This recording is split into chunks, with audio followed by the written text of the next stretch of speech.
चिलचिलाती धूप थी। गर्मी की शिद्दत से सड़कें भी ऐसा लग रहा था कि उखड़ रही थी। हर तरफ एक अजीब सी खामोशी थी, जैसे सूरज ने खुद ऐलान जंग कर रखा हो। मैं बिरजू अपने पुराने खस्ताहाल ऑटो में बैठा सड़क के किनारे चुपचाप पसीने में डूबा था। दिन के 12 बज चुके थे, लेकिन मेरे ऑटो में आज भी एक भी सवारी नहीं आई थी। ऑटो का हैंडल हाथ में था, लेकिन दिल जैसे कहीं दूर जा चुका था। पत्नी का भूखा चेहरा, बच्चों की रो रो कर सूजी हुई आंखें और खाली बर्तनों की आवाज मेरे मन में बार बार गूंज रही थी। सुबह से पानी के कुछ गिलासों के सिवा कुछ भी मेरे पेट में नहीं गया था। पेट्रोल वैसे ही कम था, और अगर यूं ही खाली ऑटो लिए मैं घूमता फिरता तो वो भी खत्म हो जाता। फिर ना ऑटो चलता ना मैं सोच रहा था कि शायद आज भी खाली हाथ ही लौटना पड़े कि अचानक सामने से एक कमजोर सी बूढ़ी औरत आती दिखाई दी। हाथ में पुराना सा थैला पड़ा हुआ था, जिसमें कुछ सब्जियां और शायद दवाइयों के कुछ पत्ते रखे थे। चेहरे से साफ दिख रहा था कि वो दिन भर की थकान लिए हैं। उनका पल्लू पसीने से भीगा लग रहा था और कदम लड़खड़ा रहे थे। वो मेरे रिक्शे के पास आई और कहने लगी, बेटा, चौक तक जाना है, छोड़ दोगे? मैंने उनकी तरफ देखा और जैसे अपनी माँ की छवि देख ली हो, अचानक जुबान से निकल गया, 300 लगेंगे अम्मा। वो हिचकिचाई, फिर धीरे से बोली, बेटा, अगर सामान कम होता तो मैं रिक्शा में चली जाती। 300 तो नहीं है मेरे पास, 200 दे सकती हूँ। उनके चेहरे की झुर्रियों में कई कहानियां छुपी थीं। मैं ऑटो के हैंडल से हाथ हटाता हुआ बोल पड़ा, बैठ जाओ अम्मा, छोड़ देता हूँ। उन्होंने हैरत से मुझे देखा, जैसे कि उन्हें यकीन नहीं आया हो। मैंने उनके हाथ से थैला लिया, ऑटो में रखा और खुद भी सवार हो गया। पूरे रास्ते वो मुझे दुआएं देती रही, कह रही थी, भगवान तुम्हें आसान जिंदगी दे बेटा, तुम्हारे बच्चों को खूब तरक्की दे, पत्नी को खुश रखो। मैं चुपचाप सुनता रहा। उनकी हर बात मेरे दिल पर लग रही। ऑटो आगे बढ़ता रहा और मैं सोचता रहा, क्या वाकई भगवान मेरे बच्चों को तरक्की देगा, जबकि आज भी उनके नसीब में सिर्फ सूखी हवा है। जब हम चौक पहुंचे तो अम्मा ने थैला उठाया, जेब से कुछ निकालने लगी। मैंने कहा, अम्मा रहने दो, तुम्हारी दुआएं ही काफी हैं। मेरी आंखों में झांक कर देखकर वो कहने लगी, बेटा, बहुत लोग देखे हैं इस शहर में, लेकिन तुम जैसे दिल वाले कम मिलते हैं। वो चली गई और मैं ऑटो वहीं रोक कर बैठ गया। जेब में कुछ भी नहीं था। कुछ देर यूं ही बैठा रहा। सूरज अब भी वही शिद्दत लिए जल रहा था, मगर मेरे दिल की जलन उससे भी ज्यादा थी। ऑटो वापस घर की तरफ मोड़ दिया। मन में एक ही सवाल था, अब घर जाकर पत्नी को क्या जवाब दूंगा। घर पहुंचा तो पत्नी दरवाजे पर खड़ी थी। उसकी नजरें ऐसी थी जैसे कह रही हो, फिर खाली हाथ आ गए। मैंने घबराई हुई आवाज में कहा, नहीं, 100 रुपए थे, आटा ले आया हूँ, बच्चों को खिला देना, मैं मुंह धोकर आता हूँ। वो कुछ कहे बिना अंदर चली गई। मैं नल के नीचे बैठकर मुंह धो रहा था और साथ साथ आंखों से आंसू भी बह रहे थे। कितना झूठ बोला था मैंने। 100 रुपए कहाँ थे? बस दिल चाहता था कि बच्चों के चेहरे पर थोड़ी सी खुशी देख सकूं। किचन में हल्की सी आवाज आई, जैसे आटा गूंथा जा रहा हो। पत्नी ने रोटियां पकाई, बच्चों को खिलाया, अब और सबने पेट भर के खाना खाया। जब सब खा चुके थे तो बस एक रोटी बची थी। वो मेरे पास आई और कहने लगी, ये तुम खा लो। मैंने मुस्कुराकर जवाब दिया, नहीं, मैं बाहर से कुछ खा चुका हूँ, तुम खा लो। वो मुझे देखती रही। शायद उसे अंदाजा हो गया था कि मैं झूठ बोल रहा हूँ, लेकिन कुछ बोली नहीं। खामोशी से वो रोटी खाने बैठ गई। मैं अपनी जगह बैठा पत्नी को देख रहा था। एक ऐसी औरत जो मेरे पास सब कुछ न होने के बावजूद भी मेरा साथ दे रही थी, जिसने जिंदगी के हर तूफान को सब्र के साथ जिया था और आज भी एक रोटी में हम दोनों की मोहब्बत बांट रही थी। मैंने उसी लम्हे दिल में एक बात तय की, चाहे जैसे भी हालात हों, जब तक जिंदगी है मैं किसी का भला करने से पीछे नहीं हटूंगा। शायद एक दिन भगवान को मेरी अच्छाई पसंद आ जाए। उसी उम्मीद पर मैं रात भर जागता रहा और अगली सुबह दोबारा ऑटो का हैंडल थामकर सड़क पर निकल आया, नए मंजिल की तलाश में, नए सपने की उम्मीद में। आज भी वही कहानी, और धूप में जलता रहा, मैं भी जलता रहा, मगर ना कोई सवारी मिली ना कोई उम्मीद। कुछ देर बाद ऑटो एक पेड़ के नीचे खड़ा कर दिया और एक कोने में जा बैठा। जेब में 20 रुपए पड़े थे, जो पानी की बोतल खरीदने के लिए भी नहीं थे। मैं जेब में हाथ डालकर उन 20 रुपयों को मुट्ठी में दबाया और आंखें बंद कर ली। सूरज ढलने लगा तो दिल ने कहा, अब घर चलो, जो होना है हो जाएगा। ऑटो घसीटते हुए मोहल्ले की गली में दाखिल हुआ तो बच्चों की हंसी की आवाज सुनाई दी, लेकिन मेरे घर के सामने एक बार फिर खामोशी छाई थी। दरवाजा खोलकर अंदर गया तो पति ने कोई सवाल नहीं किया, बस मेरी तरफ देखा। नजर वही थी जो दिन ब दिन और ज्यादा तीखी होती जा रही थी। वो खामोशी से अंदर गई, कुछ देर बाद वापस आई और मेरे सामने एक छोटा सा थैला रख दिया। ये आटा है, तुमने कहा था कि ले आए हो, बच्चों ने खा लिया है। मैंने गहरी सांस ली और मुस्कुराकर सिर हिलाया। झूठ एक बार फिर जीत गया, या शायद हार गया। वो मुझे एक अजीब सी नजरों से देखती रही, जैसे वो कहना चाहती हो, अब तो सच बोल दो, मैं संभाल लूंगी। लेकिन हम मर्दों को ये सच बोलने की हिम्मत कब होती है? हम सच बोलते ही नहीं, छुपाते हैं ताकि हमें अपनों का सहारा मिलता रहे। पत्नी ने आटा गूंथना शुरू किया। मैं चारपाई पर बैठा दीवार को घूरता रहा। कुछ देर बाद उसने रोटियां पका ली। बच्चों ने खा लिया तो वो मेरे पास आई। हाथ में एक प्लेट थी जिसमें एक रोटी रखी थी। ये खा लो, तुमने सारा दिन कुछ नहीं खाया होगा। मैंने तुरंत जवाब दिया, मैं तो दोपहर को एक होटल वाले के साथ खा चुका हूँ, तुम खा लो। उसने कहा, अगर वाकई में खा लिया है तो ठीक है, और वो प्लेट लेकर चली गई। मैं पीछे से उसकी थकी हुई कमर को देख रहा था। वो भी जानती थी कि मैं झूठ बोल रहा हूँ, और शायद मैं भी जानता था कि वो जान चुकी है, लेकिन हम दोनों ने कुछ नहीं कहा। रात गहरी होने लगी। बच्चे नींद में सो गए, लेकिन हम दोनों जागते रहे। कभी वो किचन में जाती, कभी बर्तन धोती, कभी खिड़की से बाहर देखती। मैं खामोशी से उसकी हर हरकत देख रहा था। मेरी जुबान पर ताला था, दिल में तूफान। ये वो लम्हे थे जो शब्दों के मोहताज नहीं होते, सिर्फ एहसास में ही जिंदा रहते हैं। मुझे याद आया, एक बार शादी के पहले साल हमने एक छोटा सा केक मिलकर खरीदा था। उस दिन मेरे पास 250 रुपए थे, और हम दोनों ने वो केक खाते हुए वादा किया था कि एक दिन घर होगा, खुशियां होंगी और बच्चे हमें गर्व से देखेंगे। आज वही पत्नी थी, वही मैं, लेकिन केक नहीं था, बस खामोशी थी। रात गई। उसने मुझसे कहा, कभी कभी लगता है कि शायद हम कोई परीक्षा दे रहे हैं। मैंने धीरे से कहा, शायद ये परीक्षा नहीं, हमारे नसीब का हाल है जो कुछ ज्यादा ही सख्त है। वो धीरे से बोली, बस मैं इतना जानती हूँ कि तुम मेहनत करते हो, ये भी जानती हूँ कि तुम झूठ बोल रहे हो, लेकिन इस झूठ में भी एक सच्चाई छुपी है, और वो ये कि तुम चाहते हो कि हम हिम्मत ना हारें। मेरी आंखों से आंसू बहने लगे। उनसे नजरें चुराने के लिए मैंने मुंह फेर लिया। तुमने वो आखिरी रोटी मेरे लिए बचाई थी ना? वो मुस्कुराकर बोली, और तुमने वो रोटी मेरे लिए छोड़ दी थी। यही वो पल था जब मुझे लगा हम दोनों का पेट चाहे खाली हो, मगर दिल मोहब्बत से भरे हुए हैं। मैंने उसकी तरफ हाथ बढ़ाया, उसने थाम लिया। हम दोनों ने उस रात कुछ नहीं खाया, लेकिन ऐसा लग रहा था कि जैसे हमने दुनिया की सबसे बड़ी दौलत पा ली हो। खामोशी में लिपटी हुई मोहब्बत की वो थाली जिसमें सिर्फ कुर्बानी थी, सब्र था और दुआ की वो महक जो शायद आसमानों तक पहुंच गई थी।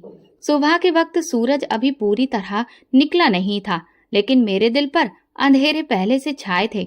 मैं बिस्तर से उठा, नहा धोकर कपड़े बदले और खामोशी से ऑटो की चाबी लेकर बाहर आ गया। पत्नी ने कुछ नहीं पूछा, शायद वो जान गई थी कि मेरे पास कहने को कुछ नहीं बचा। ऑटो सड़क पर लाया तो पहला झटका तब लगा जब सीट पर बैठते ही अंदाजा हुआ कि पेट्रोल तकरीबन खत्म हो चुका है। कल के 2-3 चक्कर में टंकी को बिल्कुल खाली कर दिया था। जेब में हाथ डाला तो बस चंद सिक्के थे जो शायद एक चाय के कप के भी ना होते। दिल ने कहा, वापस जाओ, आज का दिन भी यूं ही गुजरने दो। लेकिन फिर वो सपना, वो वादे और बच्चों के चेहरे सामने आ गए, और मैंने रिक्शा स्टार्ट कर दिया।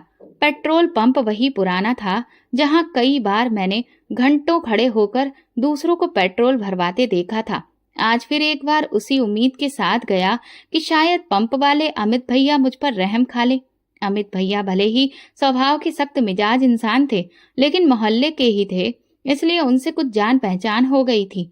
ऑटो पेट्रोल पंप के सामने लाकर रोका और हिचकिचाते हुए कहा, अमित भैया 5 लीटर डाल देंगे? कल तक दे दूंगा पैसे। उन्होंने मुझे सिर से पांव तक देखा, जैसे मेरी हालत को तोल रहे हों। फिर नाक चढ़ाते हुए बोले, बिरजू तुम तो हमेशा उधार की ही बात करते हो, हम भी भाई कारोबार करते हैं, कोई दान नहीं देते। पहले जो उधार दिया था वो भी 3 दिन बाद दिया था। मैंने झुकी निगाहों से कहा, जानता हूँ, लेकिन अब की बार वादा है, कल सुबह तक चुका दूंगा। इससे पहले कि मैं बात पूरी करता, वो अचानक बोले, चलो ठीक है डाल देता हूँ, लेकिन ये आखिरी बार है, आइंदा बगैर पैसे के मत आना। मेरी खुददारी एक लम्हे को सिमट गई। जैसे किसी ने मुझे पूरी भीड़ में नंगा कर दिया हो। वहां आसपास दूसरे लोग भी मौजूद थे, कुछ मोटरसाइकिल वाले, कुछ अपने ऑटो में पेट्रोल ही भरवा रहे थे। सबने एक लम्हे को मेरी तरफ देखा और फिर नजरें फेर ली, लेकिन वो एक लम्हा सदियों जितना लंबा लग रहा था। अमित भैया ने पेट्रोल भरा, रसीद काट कर हाथ में थमाई और कहा, कल सुबह। मैं चुपचाप रसीद जेब में डाली और ऑटो लेकर पंप से बाहर निकल आया। दिल में अजीब सा बोझ था, जैसे पेट्रोल नहीं नमक भर गया हो। सड़क पर आकर मैंने ऑटो धीरे धीरे चलाना शुरू किया। हर बार किसी मोड़ पर जब मुझे कोई साथी ड्राइवर दिखाई देता तो मैं नजरें चुरा लेता। उनमें से अक्सर मेरे जानने वाले थे। अमन, विजय, जतिन सब अपने अपने ऑटो में व्यस्त थे। जब भी किसी दूसरे ऑटो वाले को सवारियां बिठाते हुए देखता तो दिल करता कि अपना ऑटो वहीं रोक दूं और पैदल घर चला जाऊं। ऑटो का हैंडल पकड़े पकड़े मेरा दिल भर आया। अगर अकेला होता तो शायद रो भी लेता, लेकिन सड़कों पर आंसू नहीं बाहर आते हैं, वहां सिर्फ धूल उड़ती है और दर्द उमड़ते हैं, सपनों की तरह पीछे रह जाते हैं। दोपहर तक 2 ही सवारियां मिली। दोनों ने कम किराया दिया और एक तो जाते जाते बहस भी कर गया, ये इतने पैसे किस बात के। मैंने कुछ नहीं कहा, बस चुपचाप आगे देखा जैसे कुछ सुना ही ना हो। ऐसे वक्त में इंसान ना तो भगवान की परवाह करता है, ना अपनी इज्जत की, बस वक्त का मुकाबला करता है, और वो मुकाबला सबसे ज्यादा जालिम होता है। शाम को ऑटो लेकर वापस मोहल्ले की तरफ आ रहा था तो रास्ते में एक जगह रुककर चाय का सोचा। चाय वाले को 50 रुपए दिए और पूछा, 1 कप चाय दे दो, बगैर बिस्किट के। चाय वाला कुछ कहने ही वाला था कि पीछे से आवाज आई, बिरजू भैया, आज भी खाली लग रहे हो। मुड़कर देखा तो जतिन था, मुस्कुराता हुआ। उसके ऑटो में 2 सवारियां बैठी थी और पीछे बड़ा सा स्पीकर बज रहा था। वो खुशहाल दिखाई देता था और मैं एक थका हारा सा। मैंने जबरदस्ती मुस्कुराकर कहा, बस यार, दिन थोड़ा सुस्त रहा, प्रार्थना करो कल अच्छा हो। वो ऑटो आगे ले गया और मैं वहीं बैठा चाय का आखिरी घूंट पीने लगा। वो घूंट जैसे हलक में कांटे बनकर उतर रहा था।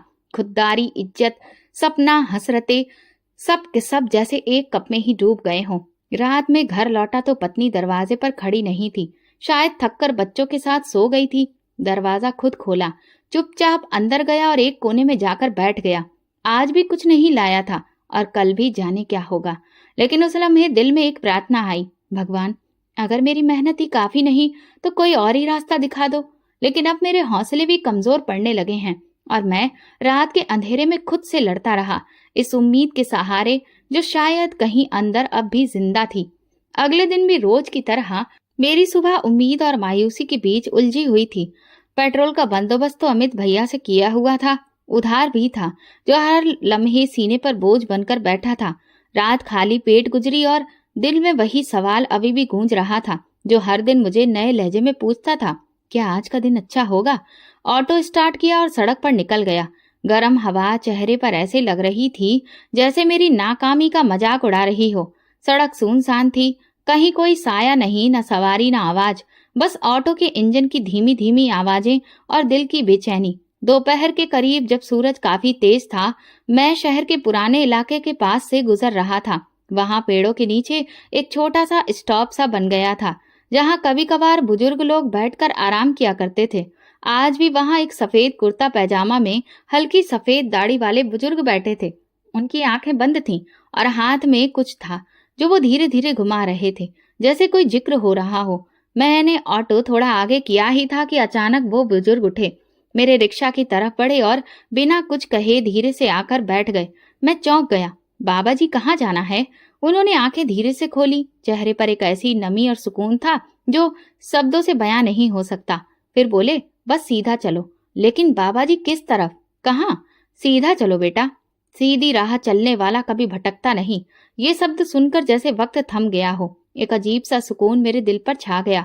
उनका अंदाज, बात ऐसी थी जैसे कोई बहुत पुराना जानने वाला हो, जैसे वो मेरी आत्मा को अच्छे से पहचानता हो।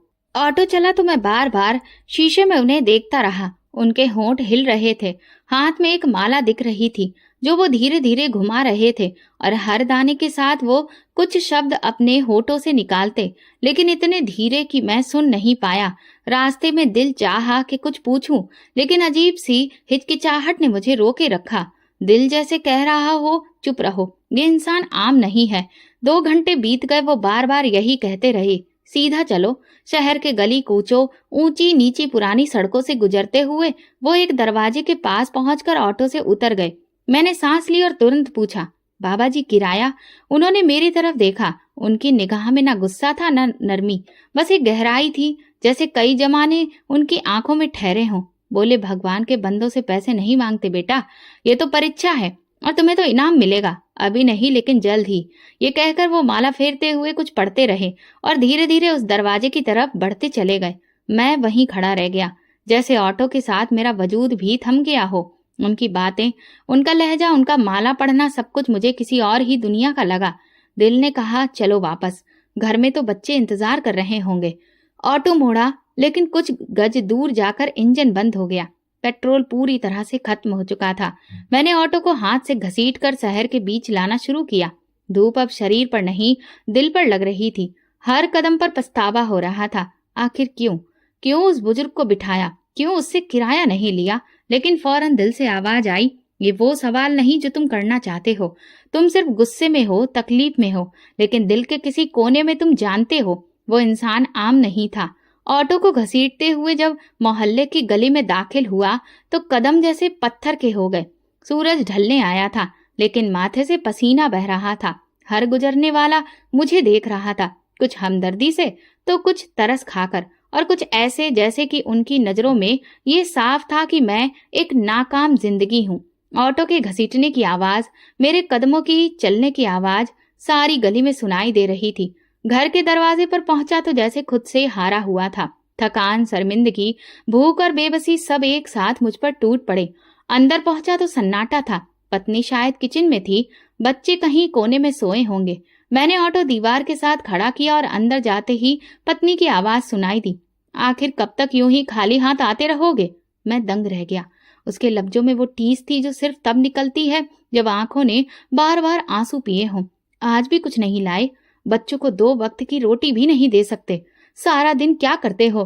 तुम्हारे दोस्त भी तो रिक्शा चलाते हैं, उनके घरों में तो कितना अच्छा खाना बनता है, और हमारे यहाँ सिर्फ हवा। मैंने जुबान खोली, लेकिन शब्दों ने मेरा साथ छोड़ दिया। फिर बेइख्तियार भड़क उठा, तो मैं क्या करूं? जी तोड़ मेहनत करता हूं, पैसे आसमान से नहीं गिरते आरती। किस्मत में कुछ चीजें होती हैं, और वो शायद मेरे लिए दुश्मन है। वो रो रही थी, चीख नहीं रही, सिर्फ रो रही थी। उसका रोना मेरे वजूद पर हथौड़े बरसा रहा था।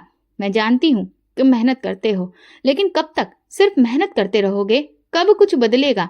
कब हमारे बच्चों के लिए कपड़े खरीदोगे? खाना बिना किसी हिसाब के कब खाएंगे? मैंने चारपाई की पट्टी पर जोर से मुक्का मारा और उठकर कमरे से बाहर आ गया। दीवार से टेक लगाकर आंखें बंद कर ली। अंदर से पत्नी के सिसकने की आवाजें आ रही थी। मैं जानता था वो कमजोर नहीं थी, लेकिन गरीबी इंसान के अंदर की मजबूत मिट्टी को भी हिला देती है। कुछ पल गुजरे, पत्नी दरवाजे पर आई। उसकी आवाज धीमी और थकी थी। बच्चे अभी तक भूखे हैं, तुमने तो कम से कम कुछ खाया होगा, उनके बारे में भी सोचो। मेरे पास कुछ भी नहीं है आरती। आज सिर्फ एक बुजुर्ग बैठे जिन्होंने किराया दिया ही नहीं। फिर मैंने उनसे उन बाबा जी के बारे में उसे सब कुछ बताया। वो चुपचाप मुझे देखती रही, फिर अंदर चली गई। मैं भी पीछे गया। कमरे में बच्चे बेखबर सो रहे थे। उनके चेहरे पर थकान थी, लेकिन शायद भूख ने उन्हें नींद की पनाह में भेज दिया था। पत्नी एक तरफ बैठी थी, आंखें लाल थी। मैं उसके पास गया और कहा, मुझे माफ कर दो।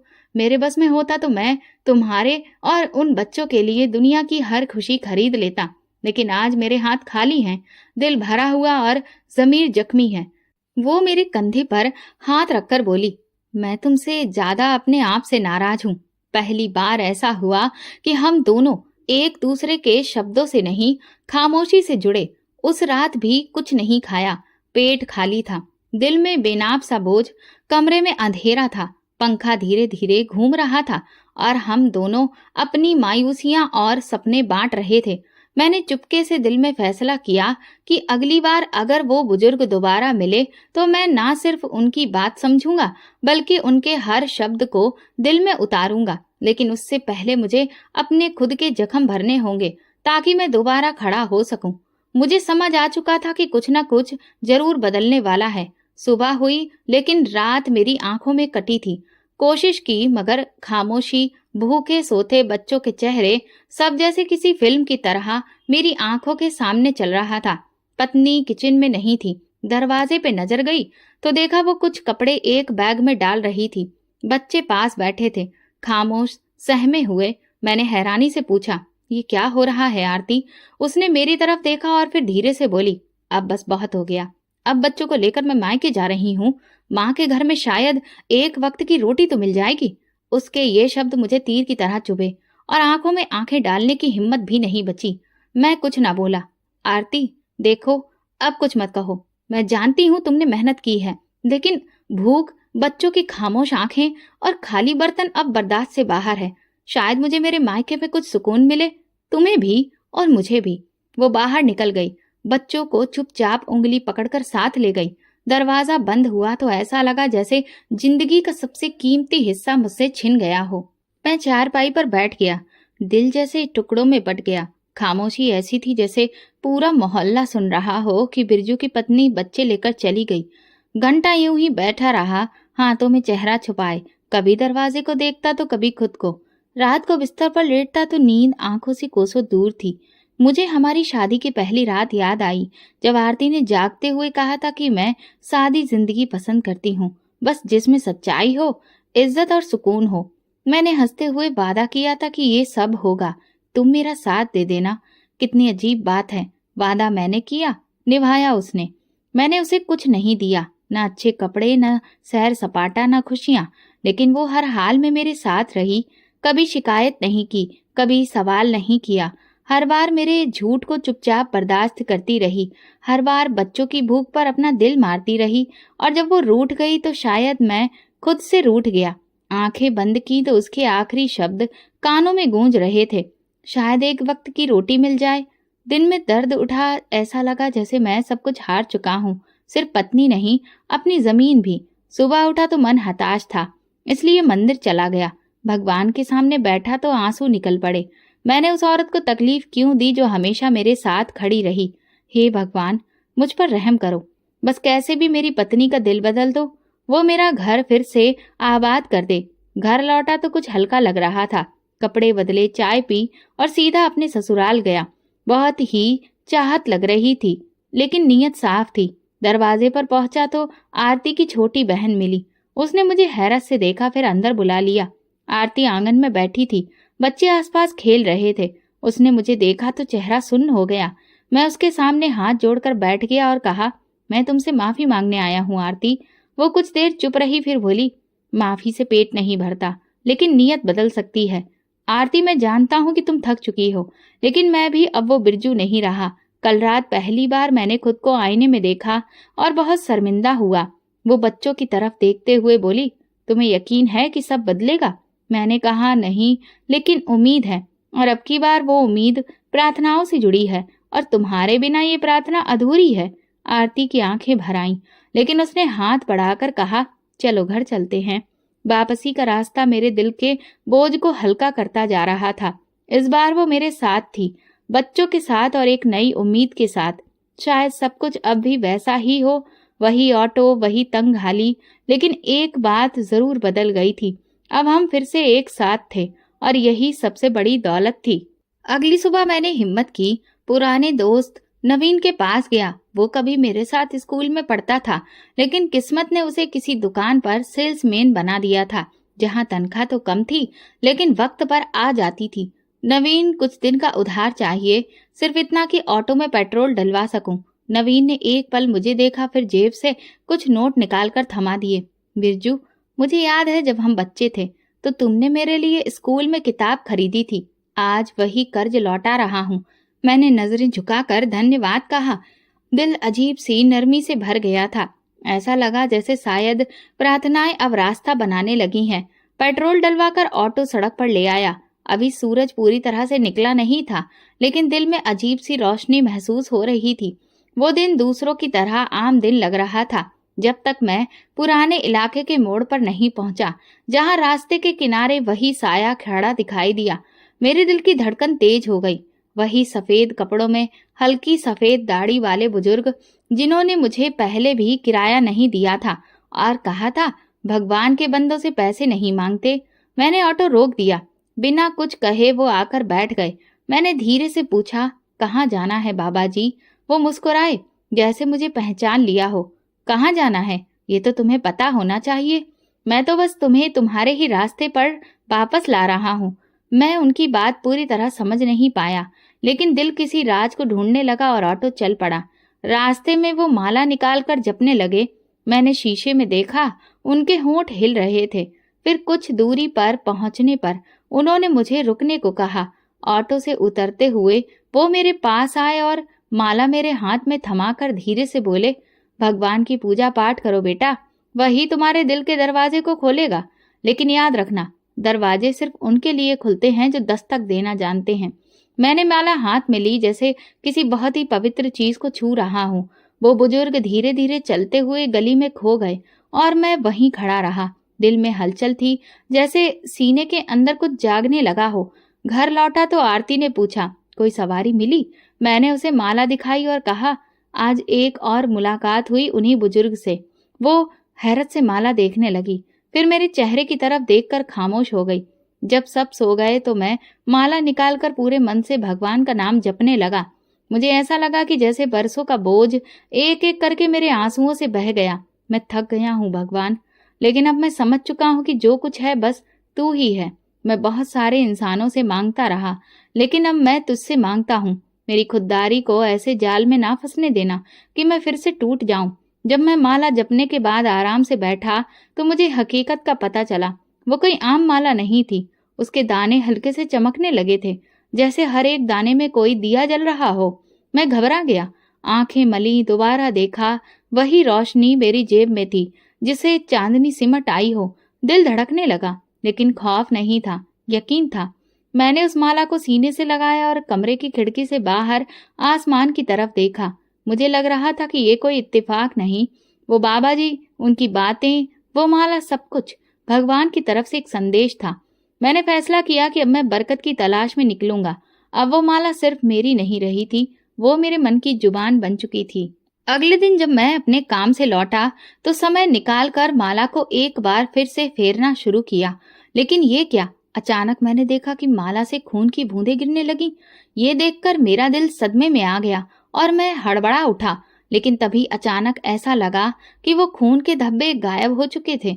मैंने हथेली फर्श पर मारी, लेकिन वहां कुछ भी नहीं था। ये शायद मेरा वहम था या कोई सपना, ये कुछ और था, मैं नहीं जानता। मुझे बस इतना पता था कि मैं जाग रहा हूँ। मेरी सांसें तेज थीं, आंखें नम और दिल बेकाबू। कमरे में बिल्कुल खामोशी थी, लेकिन दिल में तूफान उठने लगा।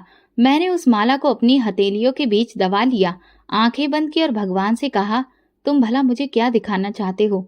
उसी वक्त एक अजीब सा एहसास दिल में जगा। क्या वो खून के कतरे मेरे दुखों की परछाई थे या मेरे किसी गुनाह का बोझ? कुछ समझ ही नहीं आ रहा था।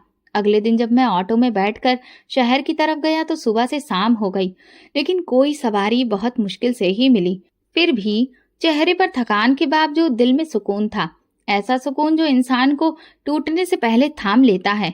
जब मैं मोहल्ले में दाखिल हुआ और गली के मोड़ पर पहुंचा तो सामने का मंजर देखकर ऑटो का हैंडल हाथ से छूटते छूटते बचा। मेरा दिल धक्क से रह गया। मेरे घर के सामने भीड़ लगी थी, औरतें, बच्चे, नौजवान सब लाइन में खड़े थे। कुछ के हाथों में खाली बर्तन थे, कुछ अपने कपड़ों का दामन फैलाए खड़े थे। मैं जल्दी से ऑटो एक तरफ रोका और लोगों की तरफ बढ़ा। एक नौजवान लड़का मेरे पास आया और खुशी से बोला, अरे बिरजू भैया, भगवान ने तो आपको खूब दिया है। हलवा पूरी इतनी अच्छी है कि हाथ ही चाटते रह जाएं। मैं चौंक गया, ये क्या कह रहे हो भैया? बोला, अरे आपके घर से तो डोंगियां निकली हैं जो सबको बांटी जा रही हैं। सब लोग आपको दुआएं दे रहे हैं। मैं कुछ बोल ना सका, जल्दी से आगे बढ़ा और जब घर के दरवाजे पर पहुंचा तो हैरान रह गया। आरती किचन के दरवाजे पर खड़ी लोगों को प्लेटों में हलवा पूड़ी दे रही थी। बच्चों के चेहरे खिल रहे थे और वो उन डोंगियों के पास बैठे खुशी से शोर मचा रहे थे। मेरे कदम जैसे थम गए, आंखें फटी की फटी रह गईं। आरती, ये सब कहाँ से आया? उसने मुझे देखा और मुस्कुराई, फिर प्लेट में हलवा पूड़ी निकालते हुए बोली, एक बुजुर्ग आए थे, सफेद दाढ़ी वाले, वही जिनका जिक्र तुम करते हो। उन्होंने एक गाड़ी से 6 डोंगियां निकलवाई, हमारे घर में रखवाई और कहा, भगवान के नाम पर बांटो, वो तुम्हें और देगा। मैं दंग रह गया। क्या वही बुजुर्ग थे? हाँ, वो बोली। मैं उनकी आंखों में एक अजीब सा सुकून देख रही थी। इतना कहकर वो चले गए थे। मैंने पूछा भी आप कौन हैं, कहाँ से आए हैं, तो मुस्कुराकर बोले हमें पहचानने के लिए नजर चाहिए और देने के लिए नियत। फिर वो चले गए। ऐसा लगा कि जैसे मेरी प्रार्थनाओं का जवाब मुझे भगवान ने दिया हो। ये हलवा पूरी, ये खुशबू, ये सब सच्चाई है। आरती ने पलटकर मुझे देखा। हाँ, ये सब सच है। बात तो ये है कि जितनी बनाती जा रही हूँ वो डोंगियां खाली नहीं हो रही। मैं उन बर्तनों में झांक कर देखता तो वे सच में हलवा पूरी से भरे पड़े थे, जो खत्म ही नहीं हो रहे थे। मेरी आंखें नम हो गईं। मैं जमीन पर बैठ गया और दोनों हाथों को चेहरे पर रख लिया। लोग आ जा रहे थे। आरती खाना बांट रही थी। बच्चे हंस रहे थे। मैं खामोशी से रो रहा था। ये आंसू खुशी के नहीं थे, ये शुक्र अदा करने के थे। जैसे कि भगवान किसी गुनहगार की पुकार सुन ले और जवाब खुद जमीन पर भेज दे। कुछ देर बाद आरती मेरे पास आई और कंधे पर हाथ रखकर बोली, तुम्हें भगवान ने याद किया है, इसीलिए उन्होंने अपने बंदे को तुम्हारे पास भेजा। मैंने उससे कहा, आरती, मैं कल रात माला फेर रहा था जिसमें सिर्फ मेरा दिल डूबा था, शब्द नहीं, और आज भगवान ने जवाब भेजा। वो मुस्कुराई और शायद अब वो वक्त आ गया था कि हम भी वो करने लगे जो हमसे पहले कभी ना हो सका, लोगों को देना। मैंने सिर हिला दिया। हाँ, शायद यही राज है तरक्की का, किसी को कुछ देना बिना किसी हिसाब किताब के। मैं देख रहा था कि लोग जाते हुए हाथ उठाकर हमें दुआएं दे रहे थे। आरती के चेहरे पर वो सुकून था जो वर्षों बाद लौटा था। उसी दिन पहली बार मुझे यकीन आया कि चमत्कार अब भी होते हैं, और जब भगवान देता है तो वो किसी के भी हाथों भेज सकता है, जैसे उस बुजुर्ग के हाथों भेजा था। वो रात किसी सपने जैसी थी। ना भूख थी, ना वो खामोशी जिसने हमारे घर को बरसों से कैद कर रखा था। अब कोई बोझ नहीं था, बल्कि सुकून था। क्या ये चमत्कार सिर्फ एक दिन का था? फिर मेरे दिल में ख्याल आया, लेकिन एक दिन से भी तो उम्मीद जाग गई है, शायद कल भी वो आए। अगली सुबह मैं माला लेकर भगवान से प्रार्थना करके अपना ऑटो लेकर सड़क पर निकला तो महसूस हुआ जैसे हवा भी आज नरम हो गई हो। वो तंगी जो पहले मुझे महसूस होती थी, कहीं पीछे रह गई थी।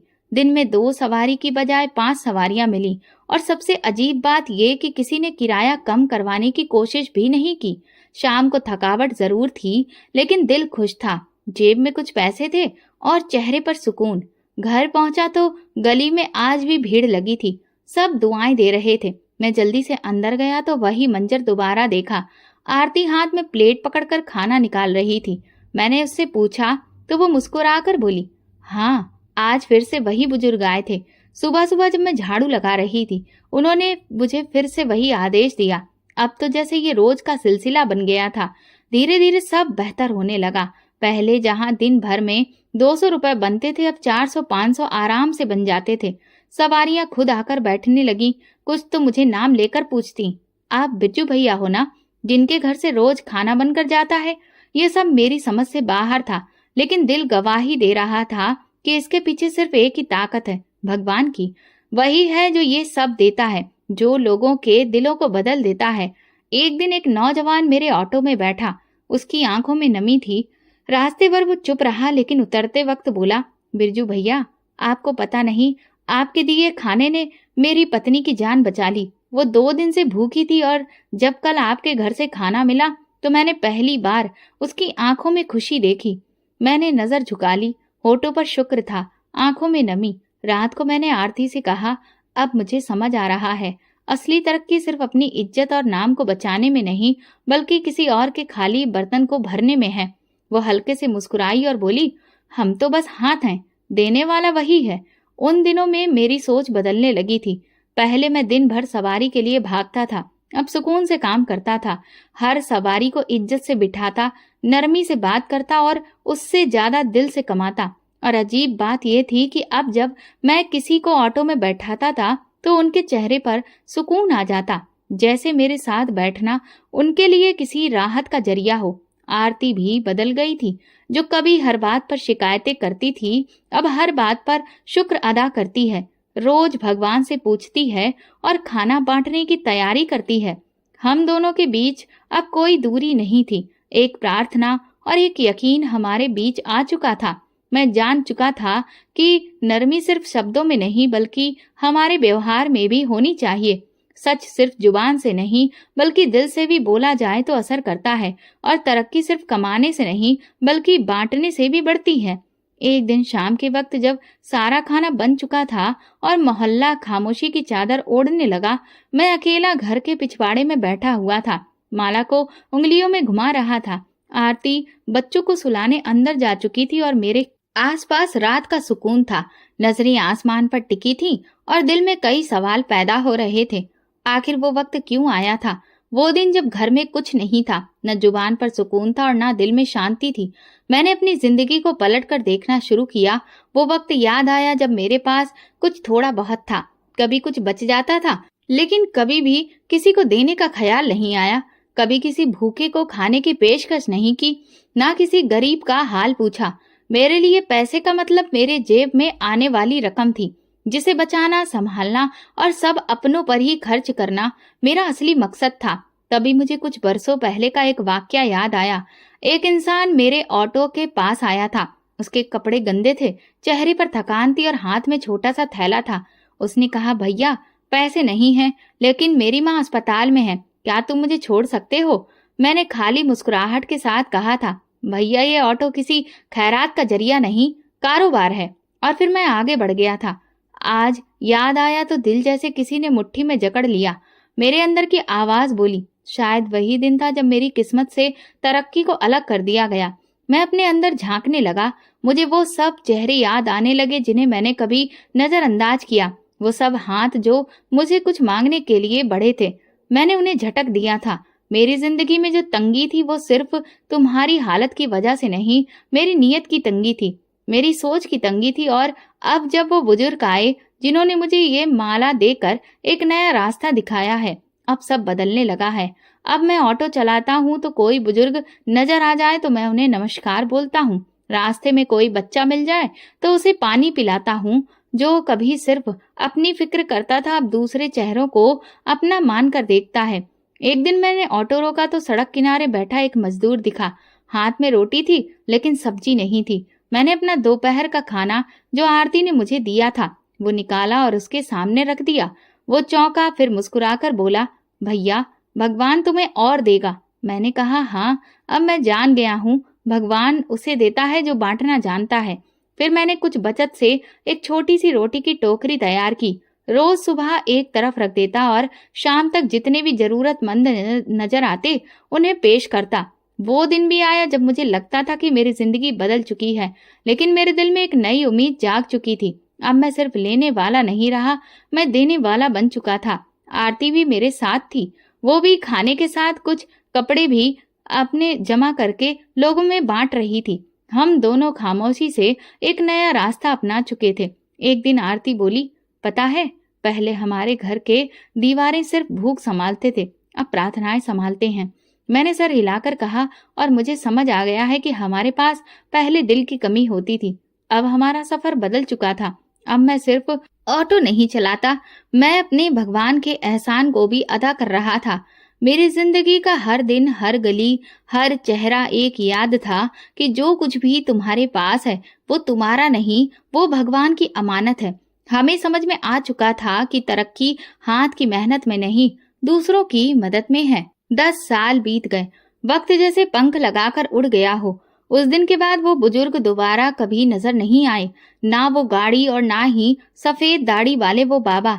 उनकी सुकून भरी आवाज, लेकिन उनकी दी हुई माला अभी भी मेरे पास है, वैसी ही है। वो मेरे हर फैसले में मेरे साथ हैं। जब आखिरी बार वो डोंगी लेकर बाबा आए थे तो मैं और आरती समझ चुके थे कि ये किस्सा हमें रास्ता दिखाने का था।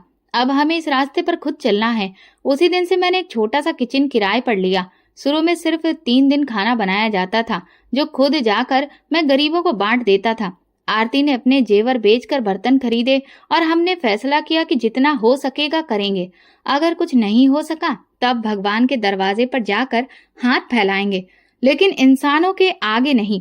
फिर एक दिन ऐसा आया जब एक ऊंचे दर्जे वाला मेरे ऑटो में बैठा। रास्ते भर वो चुप रहा, लेकिन उतरते वक्त अचानक बोला, तुम्हारी बातों से लगता है तुम कुछ नेकी का काम करते हो।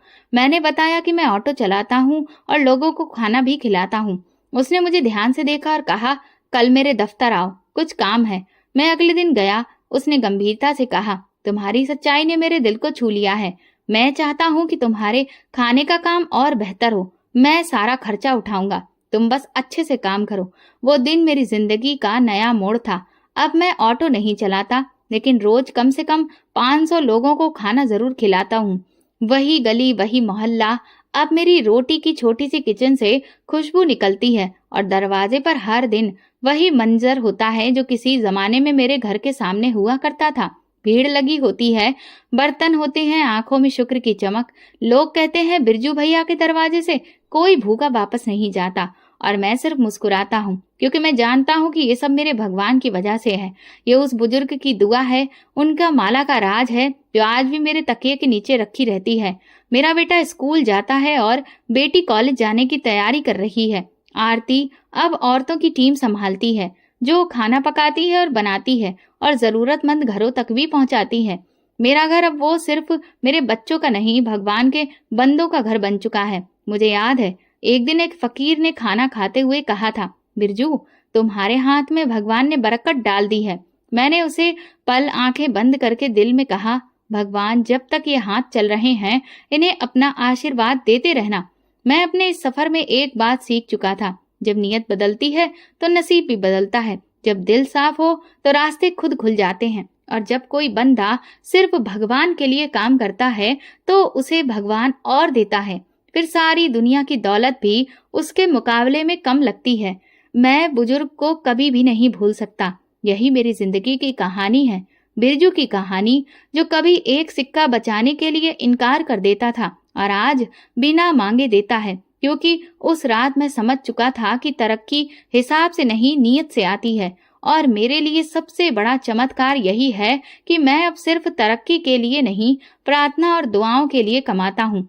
जहाँ दिल साफ हो तो मदद का जज्बा अपने आप पैदा हो जाता है, और भगवान खुद हमारे सामने ऐसे रास्ते खोल देता है जिनके बारे में इंसान कभी सोच भी नहीं सकता। तो दोस्तों, अगर आपको हमारी कहानी पसंद आई हो तो कमेंट करके जरूर बताएं। वीडियो को लाइक करें और ज्यादा से ज्यादा शेयर करें। अगर आप चैनल पर नए हैं तो सब्सक्राइब जरूर करें और नोटिफिकेशन बेल दबाएं ताकि अगली अपडेट सबसे पहले आपको मिले। धन्यवाद।